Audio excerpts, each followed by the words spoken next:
Hey everybody, and welcome to the 5 Bytes Podcast. I'm your host, Rory Monahan. The podcast, as always, is brought to you by my sponsors, Goliath Technologies, Liquidware, and Policy Pack Software. If you enjoy the podcast each week, you have them to thank. Now let's get into some news.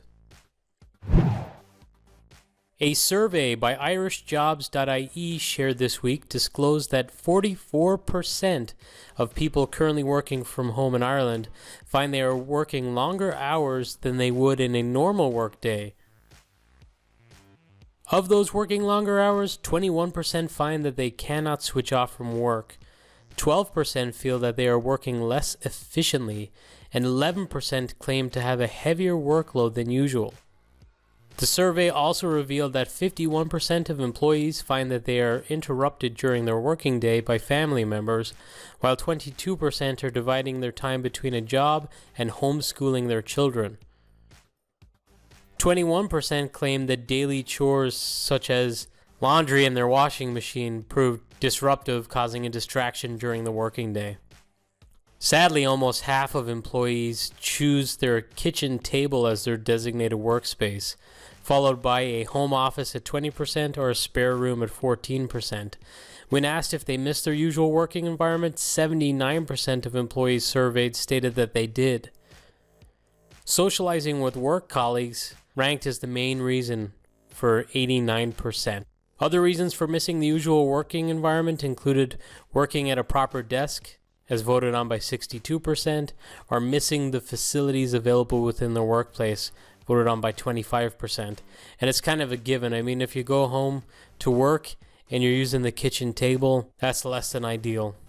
Not good for your physical health, and it's probably not good for your mental health working like that. While some are struggling with the change, which is completely understandable, it's best that we all accept it and learn how to make it work for us. Nationwide, the insurance and investments company in the United States have announced they intend a permanent change, making the majority of their workforce remote. Some will continue working from the office in 4 main corporate campuses, but others will be working from home in the majority of other locations. The 4 main campus locations includes their office in Central Ohio, offices in Des Moines, Iowa, Scottsdale, Arizona, and San Antonio, Texas. The company plans to exit most buildings outside of those 4 designated campuses by November 1st, 2020, and move those employees to remote. And that includes locations such as Gainesville, Florida, Harleysville, Pennsylvania, Raleigh, North Carolina, Wausau, Wisconsin, and Richmond, Virginia. Barclays, the banking firm, has announced a change to its location strategy too. It said they are reevaluating how much office space is needed, and it was said that now things are being run by staff working from their kitchens, which lines up with those survey results, since almost half of employees were working from their kitchen table. But underlining that, I'd imagine it's clear to see for most employers that the technology exists to enable this remote work. There's significant cost savings related to allowing your employees to work remotely. There are some upsides for staff morale, even though it's tough to measure right now because of the actual pandemic and the restrictions in place. But if those were not in place and people were working remote, they may be a little bit happier, and you might be able to have some creative ways to get staff to socialize and to not miss that aspect of the office a bit better. But it's difficult under the current circumstances. And speaking of remote work, before I get off the topic, Trevor Tai shared an article this week documenting some of his remote work support efforts around setting up and working with OpenVPN. I personally had a lot of challenges with OpenVPN when I was using it, but it's a very good cost-effective way to get VPN for remote access. It's worth checking out this article, and I particularly encourage those small organizations, which actually make up over half of Ireland's entire workforce. Most people work for a company with 50 or less employees, and I'm sure it's the same for many developed and developing countries where cost might be an issue. Setting up a VPN with OpenVPN may be a really good solution. And sticking with the topic of VPN very quickly, Michael Niehaus from Microsoft shared a blog post on setting up Server 2019 for VPN along with NPS for MFA authentication. It's a very in-depth blog post, and in the post and the title, it gave me a little bit of confidence in myself because I realized someone like Mr. Nihas deals with the same struggles as me. He titled his blog, "My Guide to Setting Up Windows Server 2019 for VPN," and in parentheses, "with no guarantees that it will work." And if you read into it, he suggested he had some quirkiness in his setup. So if he struggles with it, I'm not going to feel too bad if I struggle with it. Both of these articles are definitely worth a look and easily could have been featured as some of the tips for this week, but I figured both were in line with the work from home stories this week, and I figured to include them in this section. If you'd like links to those articles and anything I cover on this episode of the podcast, just go to 5bytespodcast.com. You'll find that under reference links for episode 122.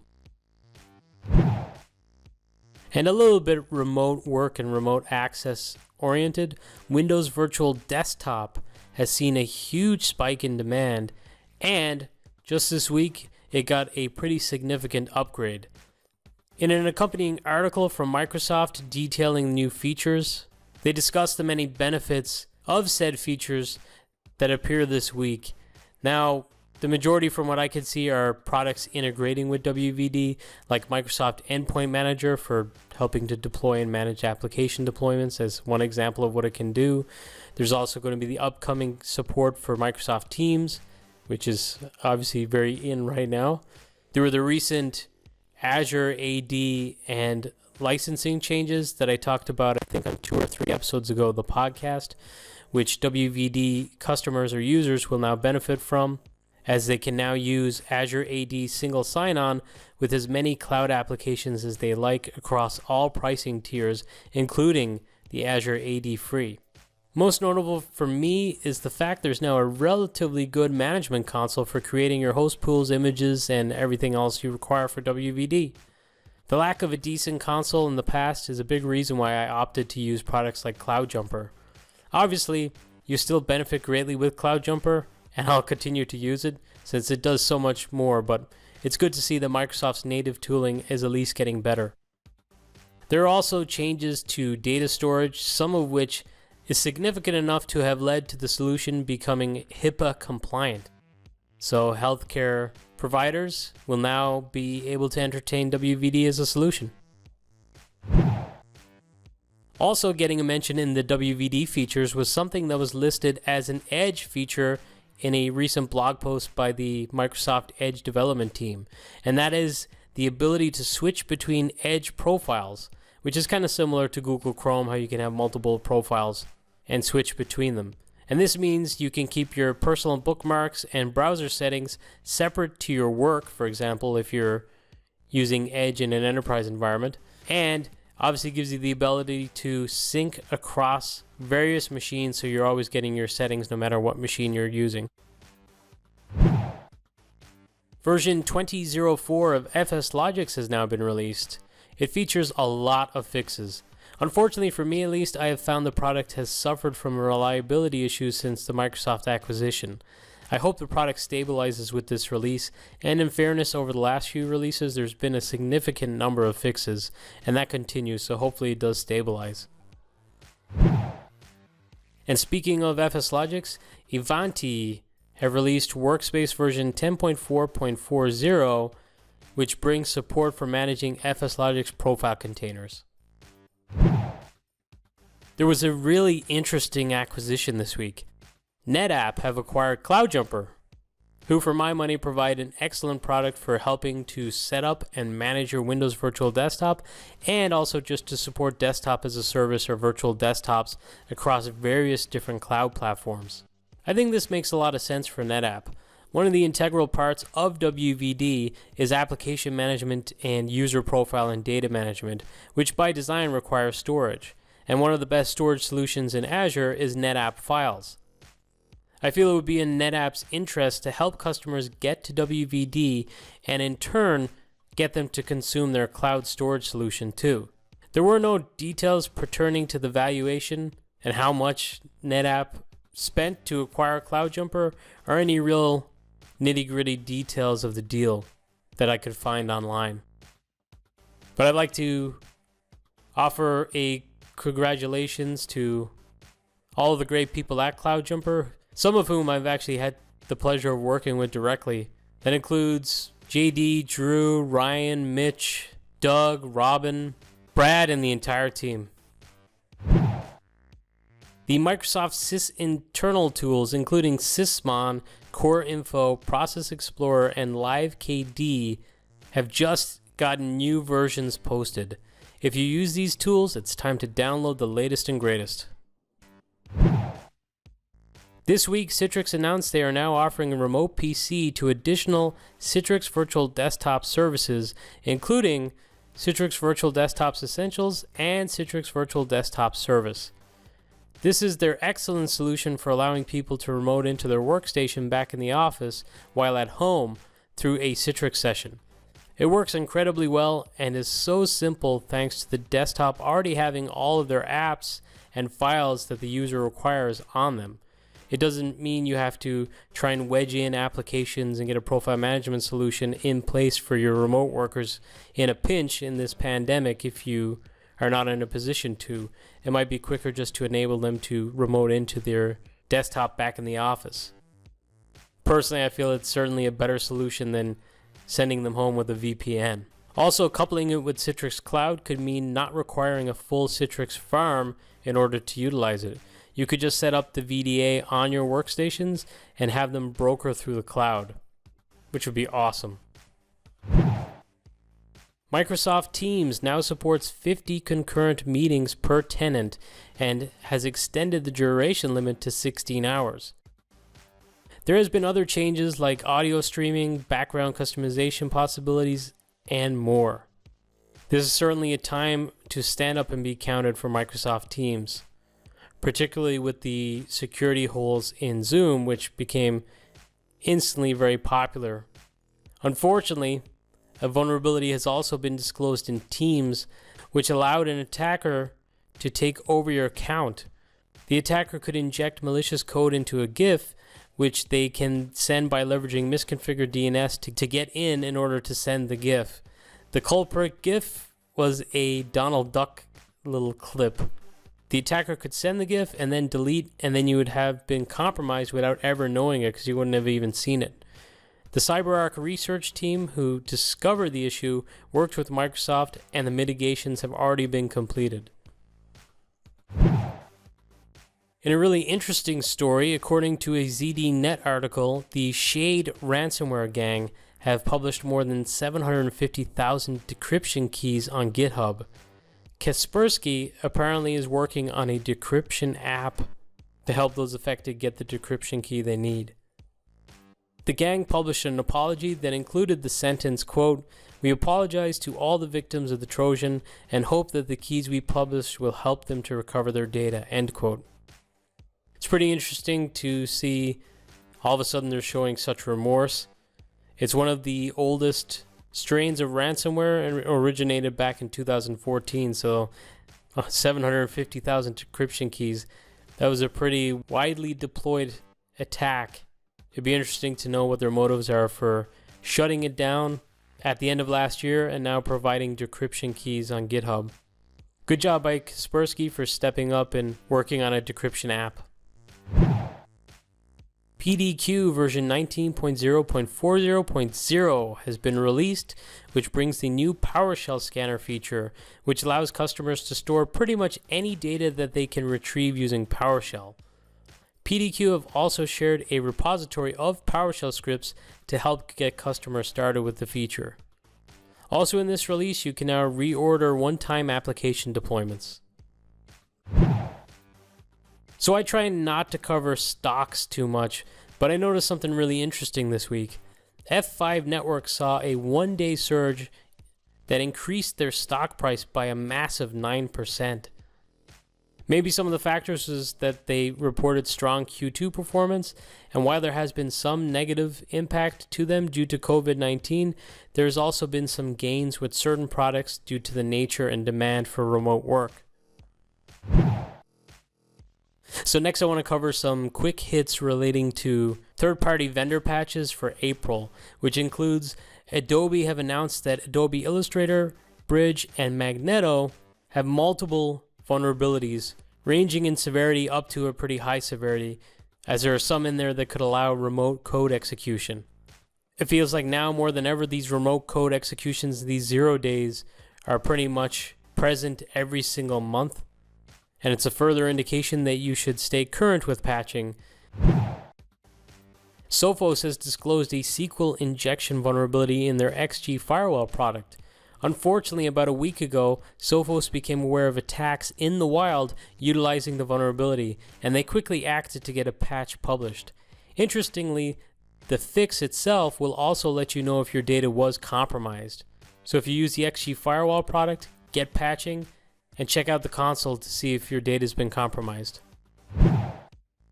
Cisco also got in the action with a vulnerability that affects their SD-WAN product and affects several routers running the software, including both 1000 series aggregation and integrated services routers, 4000 series service routers, and cloud services routers 1000V series. This vulnerability is related to an input validation security hole which can be manipulated. So again, patch. Google have now provided the ability to enroll Windows 10 devices through the G Suite. Until now, customers could only use G Suite to manage corporate endpoints that could enroll Android, iOS, Chrome, and Jamboard devices. Now you'll be able to log into Windows 10 systems using a Google account, control Windows 10 update rules, enable BitLocker encryption remotely, change Windows 10 settings remotely, wipe or remove corporate data from a device, and sign users out of their Google account on a Windows 10 device, plus more. According to a ZDNet article, Google has been working on supporting Windows 10 devices on G Suite for almost 2 years. The program launched a beta in January of this year. Windows 10 support is now generally available for G Suite Enterprise, G Suite Enterprise for Education, and Cloud Identity Premium customers. Before enrolling Windows 10 devices into G Suite, system administrators will first have to install the Google Credential Provider for Windows app on their fleet of Windows 10 systems. The app adds Google as an approved login provider for Windows 10. Epic Systems, who make a very widely used electronic health record product, are said to have tapped San Francisco-based communications tech startup Twilio to provide the video communication backend for Epic's new Telehealth platform, according to an article from Healthcare IT News. Healthcare providers and tech leaders alike are investing heavily in telehealth solutions as a means of keeping patients and caregivers safe while still providing essential services during the pandemic. It's not necessarily something that's brand new. A lot of physicians have been doing it before this pandemic, but obviously with the way things are, there's been a significant increase and a demand for this telehealth type solution. So if you work at an Epic customer in their IT, expect to be supporting telehealth if you don't already. Unfortunately, E2EVC Madrid has now officially been cancelled. It was inevitable. It's taking place in June, and Madrid was very badly affected so far by COVID-19. In the logistics email, it has been suggested that the next future event in November will either be in Lisbon, Portugal, or Athens, Greece, and we can all have our say in which one gets picked. So if you feel strongly for one over the other, make your voice heard. Microsoft Build 2020 is going remote this year, which means it's free to attend, which is a good thing at least, and registration is open now. The event will begin to stream on May 19th. And now this episode's scripts, tricks, and tips. Kick-ass community contributor Thorsten this week provided a great one-liner for listing all devices that appear in Device Manager. If you're listening to the audio-only version of the podcast, you can check out the YouTube version to see a copy of what that one-liner is, or alternatively, as suggested earlier, you could just go to 5bytespodcast.com under reference links for episode 122. You will find a link to Thorsten's tweet that contains the one-liner. Nice, simple, and effective. Guy Leach has shared a script for retrieving the PVS disk write cache size from a target device using PowerShell. Another handy one. Not to brag, but I have control up so I can get that through the console. Thank you very much. Jim Moyle also shared a really handy PowerShell commandlet that allows you to check where your WVD control pane site is running from. HowToGeek.com shared their top 10 registry hacks for Windows 10. Some which are pretty widely known, like things like just removing Bing from the search bar and removing OneDrive from File Explorer, and others I wasn't really aware of, like the ability to enable the showing of seconds in the clock that's displayed in the tray. I'm not sure I'd want to do that, but I didn't know that existed, so that's pretty cool. And there's a few other little nuggets in there too. Ronnie Flathers shared a script which scrapes data from all 1,420 official LDAP attributes for Active Directory into JSON format, including IDs and GUIDs. So if you want to take an entire dump of your Active Directory, all the attributes, and dump it into JSON, Ronnie's got you covered. DS Streefkirk on GitHub shared a PowerShell script that gets a list of AD computers that were created by regular users who are exercising their default right to create up to 10 computer accounts in an AD domain.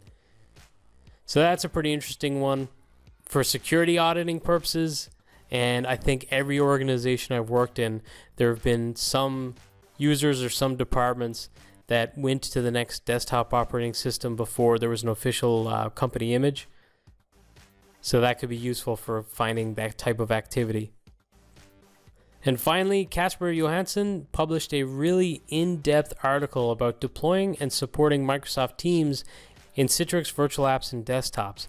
I really like that Casper utilized Citrix WEM, which is something I've been trying to do more and more in my own environment.